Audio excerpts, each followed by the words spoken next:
Shalom Bapak Ibu Saudara yang dikasihi Tuhan. Firman Tuhan pada hari ini kita terima dari 1 Yohanes 3 ayat 17 dan 18. Barang siapa mempunyai harta duniawi dan melihat saudaranya menderita kekurangan, tetapi menutup pintu hatinya terhadap saudaranya itu, bagaimanakah kasih Allah dapat tetap di dalam dirinya? Anak-anakku, marilah kita mengasihi bukan dengan perkataan atau dengan lidah, tetapi dengan perbuatan dan dalam kebenaran. Bapak Ibu Saudara yang dikasihi Tuhan, di dalam kehidupan berelasi dengan orang lain, tentu ada kalanya kita pernah mengetahui atau mendengar bahwa orang-orang yang kita kenal sedang dalam kesusahan, sedang mengalami banyak kesulitan. Tetapi ternyata tidak cukup hanya mendengar dan tidak cukup hanya mengetahui.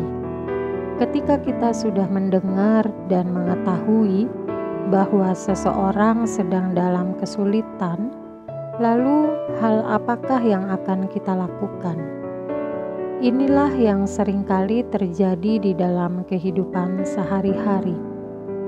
Ada begitu banyak orang yang hanya berhenti pada tahap mengetahui dan mendengarkan, tetapi kemudian tidak ada tindakan lebih lanjut yang dilakukan setelah dia mendengar dan mengetahui.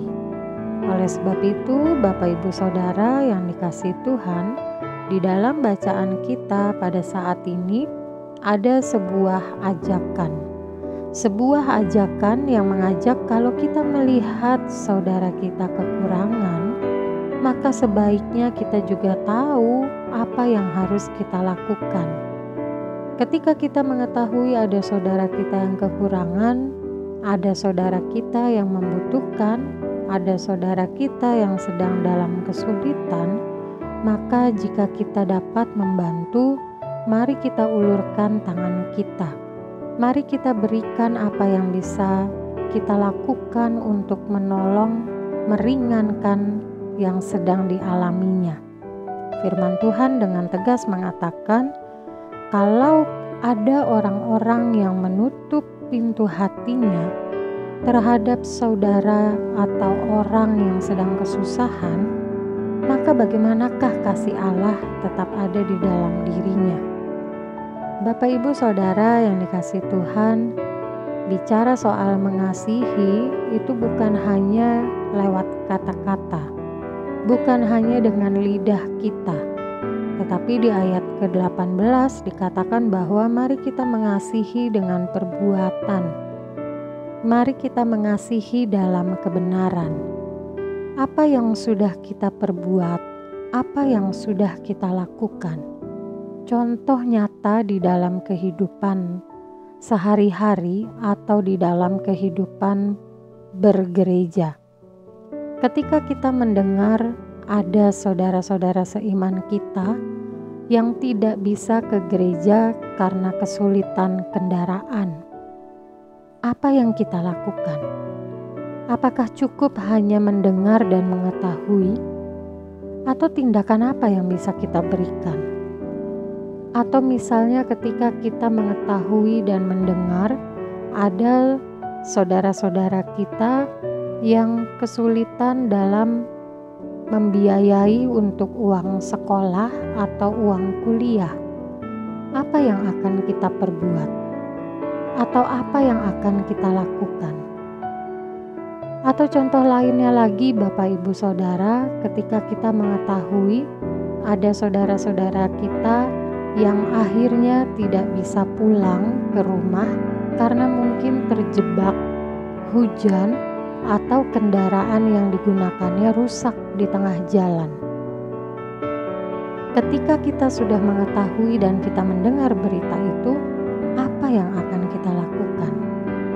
Mari Bapak Ibu Saudara, kita semua diajak untuk menghayati bahwa mengasihi itu bukan hanya sebatas perkataan, tetapi mengasihi itu adalah sebuah tindakan aktif aktif lewat perbuatan, dan bagaimana kita mengasihi itu dengan mau mengulurkan tangan kasih kita untuk menolong saudara-saudara kita yang kekurangan, menolong saudara-saudara kita yang sedang membutuhkan.